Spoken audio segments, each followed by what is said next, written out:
હિંમતનગર ખબર ન્યૂઝમાં આપનું સ્વાગત છે. તો જોઈએ આજના મહત્વના સમાચારમાં.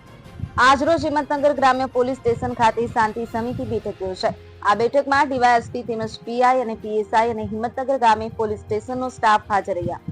આ બેઠકમાં ગ્રામ્ય વિસ્તારના ઇલોલ, વક્તાપુર, પીપોદર, જૈરાબાદ, કનાઈ તેમજ હિંમતનગર ગ્રામ્ય વિસ્તારના આગેવાનો તેમજ નવયુવાનો આ શાંતિ સમિતિની બેઠકમાં ઉપસ્થિત રહ્યા હતા. આવનારી અંગ્રેજી તારીખ 6/7/2025 મોહરમ મહિનાની 10મી તારીખે ઇમામ હુસેનના તાજિયાના જુલુસ વિશે ચર્ચા કરવામાં આવી. તેમજ જુલુસના રૂટ વિશે અને શાંતિથી જુલુસની ક્રિયા પૂરી થાય તે વિશે પણ ચર્ચા કરવામાં આવી. તેમજ સરકારશ્રીની ગાઈડલાઈન મુજબ બધા અમલ કરે તેવી ચર્ચા કરવામાં આવી. બ્યુરો રિપોર્ટ, હિંમતનગર ખબર ન્યૂઝ, રમેશ સત્યની સાથે.